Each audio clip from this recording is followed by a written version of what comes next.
Good to have you here, Samantha Fish. I'm happy to be here. Thank you. Welcome in Amsterdam. Yes. First of all, I was wanting to know, you started actually on drums, but why did you switch to guitars? Because guitars are rad. They're totally cool. And when I was a kid, I think I wanted, there's just something really gutsy about, ripping a guitar solo and fronting a band, and I was really shy, and I kind of worked my way up to that, I wanted to be that. I wanted to go up on stage and rip a cool solo, and I just really fell in love with the guitar. I mean, I had family members who played, I had friends that were players, and it just seemed like something I could write and sing and just find my personality within. Mm-hmm. Mm-hmm. And do you remember your very first guitar? The thing is, all my guitars were somebody else's, and until it was the right time to get one. I was borrowing a lot of guitars and learning how to play on my dad's guitar. Mm-hmm.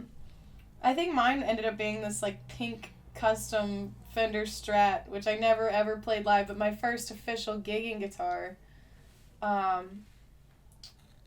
gosh, what was it? It was a Les Paul Studio. Mm-hmm. A friend of mine had left it at a bar somewhere, and I went to go pick it up Really? for them, and then he just sold it to me, so it ended up being my cool gig guitar. Wow. Yeah. Okay. Well, lucked out. I lucked out.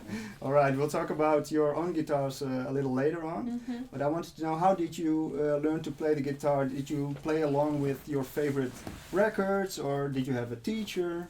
Yeah, I kind of self-taught. I mean, I had little things shown to me here and there along the way, this is how, the caged method and all, the circle of fifths and all the theoretical stuff that kind of this is how it all makes sense, But really, I started just picking things out and finding stuff out by ear, and then I get little tidbits over time, and that would kind of make sense, and you just kind of build from there. Mm-hmm. Can you name a few of the records you really liked when you were younger? Oh man, I had terrible taste in music. Yeah. No, I mean, I was really into guitar players the good part of my taste was I was into classic rock and stuff. I was really into Mike Campbell from Tom Petty and the Heartbreakers. Mm-hmm. I was always trying to figure out those riffs because they're so iconic and so cool, and in a lot of ways really clean. And then, of course, Keith Richards, I was always trying to pick apart his riffs. Sticky Fingers was one of my favorite records. And I always wanted to do Can't You Hear Me Knockin' Live, but you have to have a guitar that's tuned down, and preferably two guitar players, I think, to make that one really pop. But there was I'd say that was one of my favorites. But then I really got into blues, too. And I found artists like Freddie King. Mm-hmm. And, of course, Stevie Ray Vaughan. Of course. Killer. But I got into Hubert Sumlin and all the cool Muddy Waters, Howlin' Wolf type stuff, and then I started getting into Delta blues guitar players like Skip James and Charlie Patton, and that sort of introduced me to the North Mississippi style of music, and I found Junior Kimbrough and R.L. Burnside, and I loved that. I think Ass Pocket Full of Whiskey was one of my first really killer blues records. There's no recreating that, though. That's just that's personality and swagger that you just got to be RL to pull all that off. Yeah. Okay, and you have learned yourself quite some techniques, also by covering those songs or playing along or listening, but also by a lot of learning yourself, you said. Is there anything at this moment that you are practicing more than the others, some techniques? What am I practicing right now? Really, I find a lot of stuff on stage.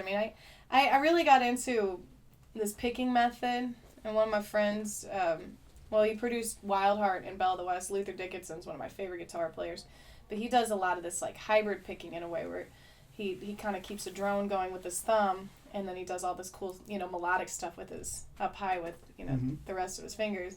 I kind of have a hybrid method I do where I kind of go back and forth between my thumb and pick, but I still use these three guys to pick out different arpeggiated chords and stuff. But, just getting that thumb active, that was a real challenge. So a lot of my practicing, it's just trying to get that dexterity and that fluid nature with your thumb, because that can be kind of difficult at first. So. But do you use a pick though? I do, for the yeah. rest, yeah. Right? Yeah, no, I use a pick. I kind of like, I use it and then I do some kind of magic trick. I guess it goes away and then I use my thumb and then I pull it back out. People ask me all the time, where do you put it? I'm like, I don't even know where I tuck it. I tuck it somewhere in my hand and then I somehow magically pull it back out. It's just something I'm used to, Everybody's hands are different. I think you find these little tricks that are comfortable for you, that fit your hands and fit your guitar style playing. Mm-hmm. Okay, thank you. Next subject is your guitars I want to talk about. You brought along the Gibson, the SG. Yeah. What can you tell about this specific guitar? Well, I got this right before Chills and Fever came out a couple years ago. I really wanted to revamp my arsenal, and I'd always wanted an SG because I loved Angus Young, and Derek Trucks really makes his scream pretty good. So, I mean, honestly, this was one of the first just brand new guitars that I bought, kind of like right off a website. They shipped it to me, and I picked it up. I played it. It played great, like right out of the box. I mean, it's a Gibson, so it's hard to go wrong. But I mean, it's just a standard Gibson. Gibson SG, Arctic White, standard pickups. I'm really not the best techie person to ask about all of that. I know I'm talking to a guitar magazine, but I just kind of kept it standard. It felt really good, So I connected with this one. It's sort of hard to have that experience. I'm pretty particular about my guitars, and so to luck out and just pull it out of a box and be like, let's go do a show with this one is pretty special. Yeah, it is. But you also favor the white guitars, right? Because you also have a white Fender Jaguar. I do, yeah. I kind of started... Yeah, I don't know why. They look great always. They always look really great in pictures, and I think it's just such a classic color. I have another black guitar too. I kind of try to keep it monochromatic, black or white. That helps me with my wardrobe too. Exactly. I don't like clash with my guitars. No, but I don't know. It's such a classic color, and the Jag looks great, and the white too. Mm-hmm. I really want to get a silver sparkle this year. I'm looking for something, and that'll match whatever I wear too. Okay, and the best thing might be even that you have a signature guitar. The Delaney. Yes, Delaney has been working with He's been providing me guitars for years. I love that. It's a How cool is that to have your own guitar? Isn't that a dream for every player? So. Yeah, of course. And it's really unique too. It's like it's the Delaney Fishicaster, but it's kind of like a semi-hollow Telecaster thin line. Mm-hmm. But the cutaway instead of the F hole is like a fish. Mm-hmm. Yeah. But that's a beautiful guitar. It's swamp ash, rosewood fretboard. It's got some killer humbucker pickups in there. I think they were Malfitanos is what we ended up going with. I tried out a few different setups with that, but that thing screams. Yeah. And he made me another Delaney that it kind of became my primary Delaney. And it's the 512. It's the hollow body you'll see tonight, but it's kind of like a 339, a little smaller body than like a 330, 335. But I mean, that one's... It's got a nice round tone. It's really, it's different. It's different. All the guitars have like something different sonically to, contribute. And so, I mean, everything I have is really different and diverse from, something else in the. So there's not a main guitar you have, or is this? I've kind of been playing this a lot, just because, like I said, it fit really well. It like fit the music that we were doing with Chills and Fever, and then I think I just got attached to it. Mm-hmm. Yeah. Okay. And there's also a cigar box, I think, which is quite popular amongst the crowd. People really like that one, and it's on its last legs. I know that. Stogie Box Blues was the company that I bought it from, and it's pretty cool. I mean, they're all so unique and have their own personality, and I've had so many wonderful builders and fans give them to me over the years, and I just connected so much with the first one I ever got. Mm-hmm. I haven't been able to put that one on the sideline, but it is falling apart. Yeah. I've really gotten some mileage out of it. And you use it for slide guitar, right? Yeah, and I can do some picking on it. It does have frets. It's just, it's not like I mean, I could pick stuff out. It's not really a chord type instrument though.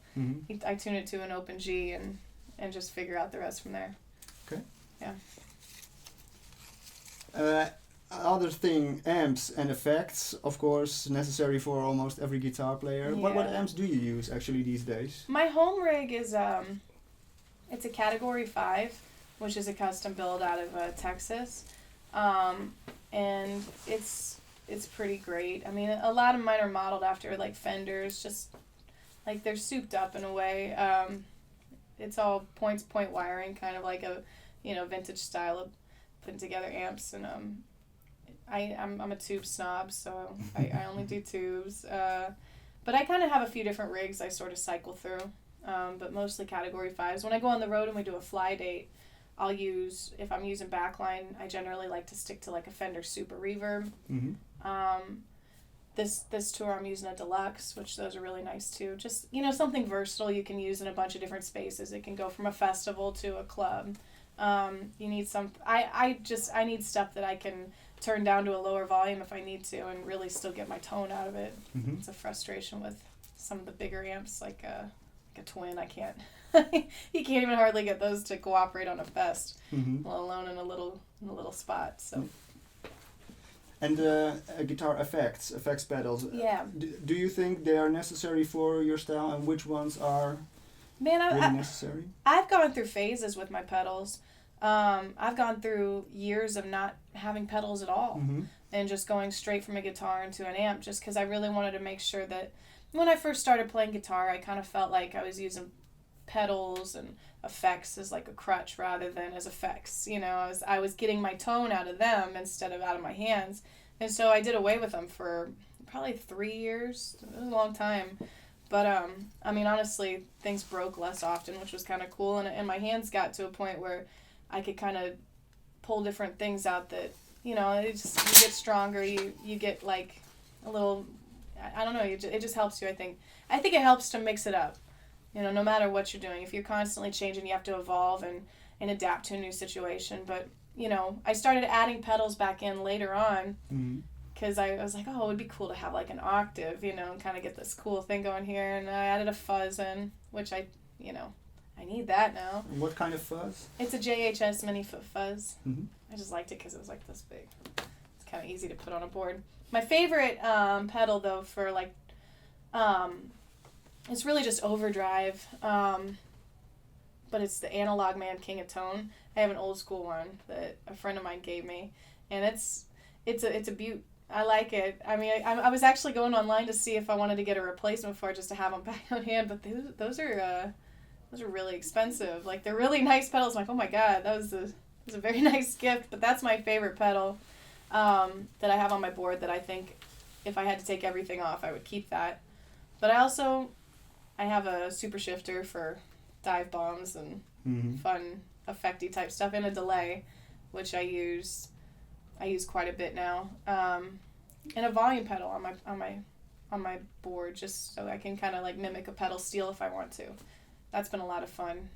Yeah. I also heard that you use delay sometimes as like a distortion pedal or something like that, or maybe as a No, I mean, actually, delay was the first thing I added back onto my board when I got a pedal board, and that was right after the Wild Heart recording session, because I was talking to Luther about, I don't want to play with pedals. He goes, you don't need to get a gain pedal. He goes, if you get like a delay pedal and just put like the smallest amount of tail on your on your solos, it kind of makes this distortion. It's not distortion. It kind of makes the effect of like sustain, which is cool. So I started messing with that a little bit, just a tiny amount of delay, and then of course you know how pedals are. Once you get one, it's like the madness begins, and you've got a giant board that you carry around with you. And do you suffer from the gear acquisition syndrome, as they say, or known as gas? I think I do.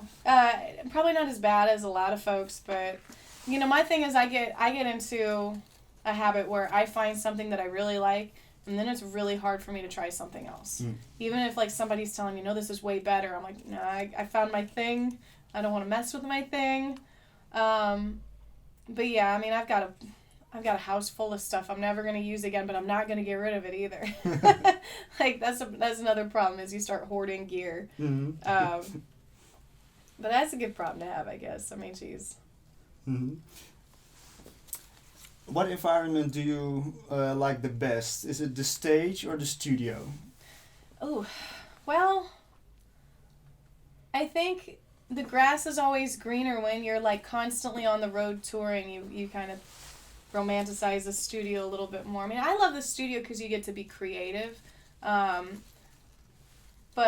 I think if I did that all the time, like a 9-to-5 job, it wouldn't be as special. I love going and playing for people. You know, there's nothing like the energy of a live crowd. There's nothing in the world that beats it. And also you get to travel and see all these incredible places. That's pretty special. I don't know, I'm 50-50 on it. I really enjoy both. I think the studio stresses me out, the preparation for it. But then when I get in there, I feel really comfortable because, you know, you kind of know what you're doing and you start figuring out the rhythm of what to expect. There is something really fun about seeing the creative process from the bottom all the way to the top, the finish line, basically. Mm-hmm. I started producing records last year, and it was really cool to just kind of come in and help facilitate it and help somebody else get their vision across. Mm-hmm. I do love the studio. I do. Talking about the studio and your own album, because there is a new album coming up. Yeah. I think it's due out August 30th. I think they pushed it back to September just recently. Yeah, just like a couple weeks. But yeah, they're a record with Rounder Records. It's called Killer Be Kind. Looking like a September release. And yeah, they just did 2 singles. They put 2 singles out a couple weeks ago, and the reception seems to be good. I've never done singles before, so that's kind of cool. Just to sort of feel out how the fans feel about it, give them something to kind of push the excitement forward. And, you know, there's nothing like putting out a record because now I get to go and revamp the show and figure out, like, what I want to change and how to make it, like, an experience. I don't like playing the same show when I come back to a city. You know, I want to do something different and special and, you know, make it worthwhile for people to get out of their houses and come see us. So, yeah, I'm really excited about it. And the singles, they are called Watch It Die and Love Letters. Yeah. I think you should mention them. Yeah, I'm sorry. And maybe to round up the interview, do you have like a lesson to give to the fellow guitarist? Man, that's always a tough question because there's so many things you can do. You know, for me, I think the key to making myself happy as a player and doing the most to affect people is you just have to find your own voice. I mean, it's really great to be able to go and learn all the cool licks and learn everything, but you want to have something that is unique to you, you know, say something with your playing. So, you know, just don't get too far away from the heart of what we're doing, you know. I mean, it is music, you know. It's like don't get too far down the rabbit hole that you're not putting yourself into it, you know what I mean? But I think, and I also talk to people about theory tune. It's actually probably terrible advice because I've had people tell me that like the way that I play is not the physical correct way, classical, or you know my form is garbage, basically. But you know, my hands are a certain size for a reason, and I play the way that's most comfortable. I think you got to find what's comfortable for you when you're playing, because it'll cause problems down the road if you ignore what's comfortable. I mean, that's just it. I think it's really just follow your own instincts on it. Okay, thank you so much for your time and for your advice and all the information. Thanks. And enjoy the gig tonight. Thank you. I appreciate it, guys. Thank you.